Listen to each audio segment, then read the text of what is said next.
welcome to today's video, and in today's video I'm going to show you how I made this Fox commission. She's got a resin head, ball and socket armature for the spine, wire legs, and faux fur with a big tail. She also has the Draco constellation needle felted onto the back. So if you want to see the needle felting process, that one will be on my Patreon for $10 and above supporters, and I'll go through how I actually needle felted that onto the fur. But if you want to see how I made the rest of the doll, then stay tuned, and you can see. Alrighty, so I first started off casting a resin head out of a sculpture that I have sculpted with monster clay, molded in silicone, and then cast in resin. And if you want to know how I make those molds, I have a tutorial in my shop. One is just a simple mold making tutorial, and another one is how I cast these glass eyes inside of the head, and that comes in a PDF and a video tutorial inside of a zip folder, so you will have to unzip the folder. So once that's all done and cleaned up, I then go ahead and paint all of the areas that need to be black. So it's usually around the eyes, the nose and the mouth, but it doesn't always have to be black, so I just end up painting whatever color that I'm doing at the moment. So I use a acrylic paint called Chromacryl. It's available here in Australia, but you can find any acrylic paint that you have in your local craft stores. You don't have to get anything fancy. I just have this one because it's cheap and made in Australia. And the same deal with the feet as well. Moving on to the faux fur. So the customer wanted like a galaxy type night fox with the constellation of Draco onto it. And she picked out this galaxy fur for the underbelly, which I am then cutting out, putting my pattern on, measuring it, and then cutting it out. And so this is what the fur looks like for the underbelly. It's Mongolian faux fur, and it's got like purples and blues and whites in it.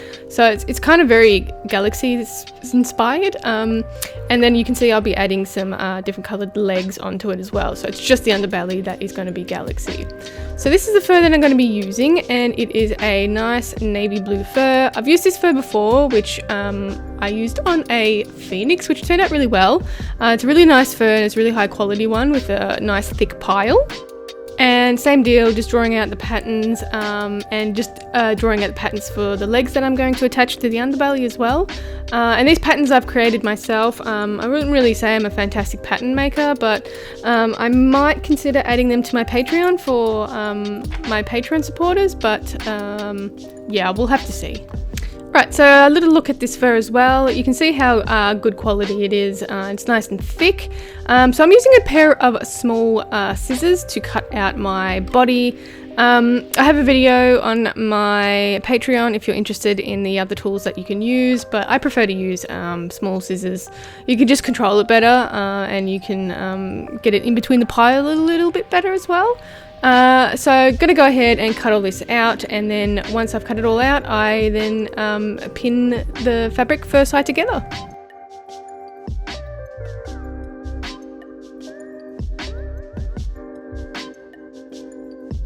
Alrighty, so once that's all cut out, I then begin pinning all of that fur, like I said before.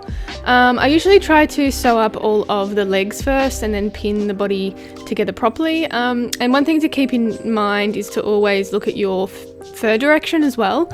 And that way you can make sure that you're pinning the legs to the right place. And you don't need schmancy pins either. You can just get a thing of pins, and I've just got glass head pins in a little pack. But that's really if you're sewing things up on a sewing machine like I am.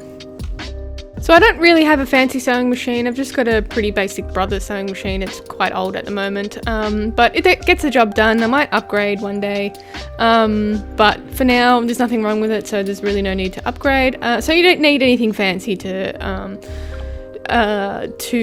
sew your dolls up with. So once it's all sewn up, I usually leave the back end open as well of the legs and also the head area, obviously. And then I can turn it the right way around, but this is what it will look like once you have sewn it up.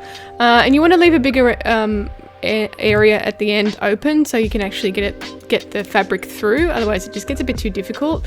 So yeah, something to keep in mind when you're sewing is to leave the areas that you're going to fold on itself enough room for the fabric to get through, otherwise you end up just like having a war with it. And a good tip is to use a wooden tool to poke things through if you need to. Don't use any steel tools because you'll end up putting a hole in your faux fur. So this is what I usually have once I've turned it the right way around. So you can see the shape is coming together, and you can see how well the seam lines are kind of hidden with faux fur as well. So that's always a bonus if you're not that great with sewing straight lines and stuff. The fur really helps to hide that sort of stuff, but still work on it as well. So don't use that as an excuse to do a bad job. So once I've done that, I put the armature in. So for the armature, this one, I'm using a ball and socket spine and a wire legs as well. So once that's all put in, I can go ahead and glue the faux fur to the body. And I just use a simple tacky fabric glue that I get from my local craft store called Spotlight here in Australia, but you can find something that's very, very similar. Just look for like a clear tacky fabric type glue. It should be self-explanatory. And then I usually leave it to dry overnight just to make sure it's adhered properly. So once it's adhered properly, I go ahead and put some polyfill inside of it. I have a video on the polyfill that I use as well, or stuffings and stuff. And then once I've done that, I go ahead and sew up all the loose ends. So right now I'm working on the legs, and I just use a simple lattice stitch to sew it up. I also have a video on lattice stitch as well if you're interested in that. And then once that's done, I can do the same thing and glue all of the faux fur to the resin pieces. And it's always important to make sure your allowance of the hole is big enough to fit over the resin, or not too big as well, because then that ends up looking a bit weird. But yeah, always make sure you got the right length. So you can see here the spine for the ball and socket armature. So I've made it a little bit bigger, so I can just go ahead and pop it off. I will be making a video on these ball and socket armatures. I have to get around to it, just to let everyone know how they work. But yeah, you could just use a tool to pop the things off. It's pretty simple. So anything you want to know about that, just leave it in the comments and I'll try and include it in the video. So once it's all sewn up, I can move on to applying the fur to the face. And I'm probably not really going to show that just because it's very specific to the way I do it and the way it turns out in my work. So yeah. Anyway, moving on to cleaning up all of that.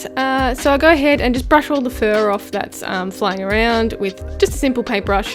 And then I go ahead and repaint around the eyes, because sometimes you can lose a bit of detail, and it also brings out the eyes as well when you just paint it a little bit. So I'm using that simple acrylic paint that I used before.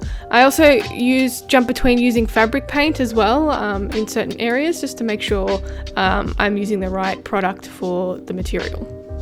And so I'm adding some whiskers to the head as well. If you want to know how I do the whiskers, I have a video on my Patreon.